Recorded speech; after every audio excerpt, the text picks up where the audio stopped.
الحمدللہ والصلاة والسلام علی رسول اللہ وبعد۔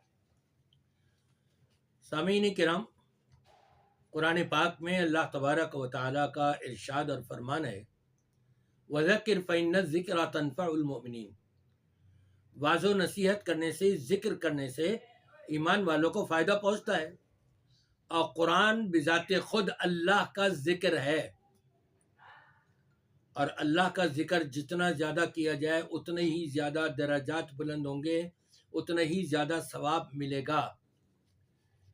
لیکن جو لوگ باباؤں کے پیچھے، ان کی من گھڑت کرامتوں کے پیچھے زندگی بسر کر رہے ہیں، ان کا کیا کہنا ہے ذرا سا آپ خود سن لیجئے۔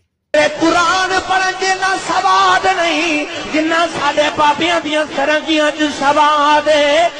قرآن پڑھ کے مومناں نو مشرک بنائی جانا ہے، ساڈے بابے ڈھولکیاں بجا کے مومن بنائی جاندے۔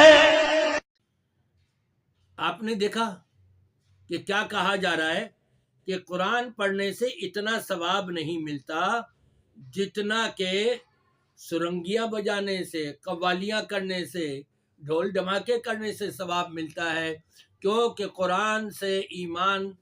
قرآن پڑھنے سے ایمان سے الگ کر دیا جاتا ہے، اور یہ قوالیاں اور سرنگیاں یہ بجانے اور سن کر کے ایمان قوی ہو جاتا ہے۔ انا للہ و انا الیہ راجعون۔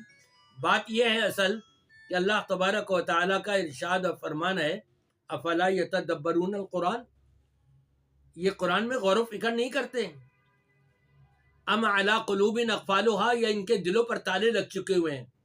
یقیناً یہ لوگ، ان کا شمار انہی میں ہے کہ جن کے دلوں پر تالے لگ چکے ہیں، کہ جن کے قرآن پڑھتے نہیں اور لوگوں کو پڑھنے سے روکتے ہیں کہ قرآن پڑھنے سے اتنا ثواب نہیں جتنا سرنگیاں بجانے سے اور قوالیاں سننے سے جو ہے وہ ثواب ہے۔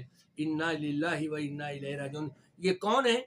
یہ بریلوی، یہ سنی ٹناٹن سنی ہے، یہ کہ جو قرآن نہیں پڑھیں گے، حدیث نہیں پڑھیں گے، قرآن کے قریب نہیں آئیں گے، نبی کریم صلی اللہ علیہ وسلم کی تعلیمات سے نہیں جڑیں گے، بلکہ اپنے باباؤں کی لکھی ہوئی قصے کہانیاں وہی سناتے چلے جائیں گے۔ یہی وجہ ہے جب قرآن نہیں پڑھیں گے اور قرآن سے دور رہیں گے اور لوگوں کو بھی دور رکھیں گے، تو پھر کہانی یہاں تک آ جائے گی کہ جی موت اور زندگی والی کرامت، کہ غوث پاک کی کرامت دیکھیں، یہ کہتے ہیں غوث اعظم۔ یہ کرامت سنی ہے غوث اعظم کی؟ حضور غوث العظم کی کرامت ہے، جو ان سے مسافہ کرتا تھا اسے موت نہیں آتی تھی اس دن۔ ایمان سے ہاتھ دو بیٹھو گے پتہ بھی نہیں۔ اللہ کی شان، ایک دن بچہ مل کے بھی گیا اور مر گیا۔ غوث العظم دستگیر کی شان تھی کہ آپ اپنے شاگردوں کو پڑھاتے تھے اور موج میں انہیں کبھی کہتے تھے مر جاؤ، وہ سارے مر جاتے، اس آدمی وہ بروز پھر فرماتے زندہ ہو جاؤ، وہ اٹھ جاتے۔ جبکہ ہمارا غوث اعظم اللہ ہے، لیکن یہ شیخ عبد القادر جیلانی کے لیے یہ لفظ استعمال کرتے ہیں اور کہتے ہیں ان کی کرامت دیکھیں، جو بھی ان سے ہاتھ ملا لیتا اس روز اس کو موت ہی نہیں آتی۔ یہ آخر مرتے دم تک ہاتھ ملاتا رہے، اور جو اللہ نے اس کی اجل لکھی ہے موت کی، وہ وقت آ جائے تو اس کا مطلب تو یہ ہوا ان کے بقول کہ اللہ کا کیا ہوا فیصلہ یہ پیران پیر نے ٹال دیا، ختم کر دیا، تو یہ نعوذ باللہ یہ اللہ سے زیادہ طاقتور ہو گئے۔ انا للہ و انا الیہ راجعون۔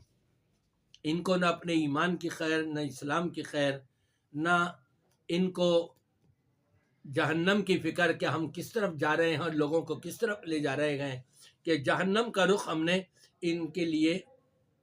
انہوں نے لوگوں کے لیے کر دیا ہے۔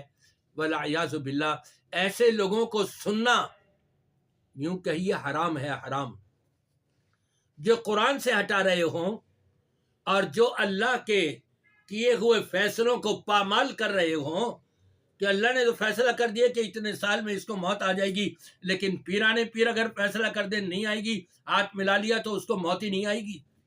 انہوں نے پیرانے پیر کو اپنے اللہ کے مقابلے میں لا کر کے کھڑا کر دیا، اللہ کو کمتر اور پیرانے پیر کو ابتر کر دیا۔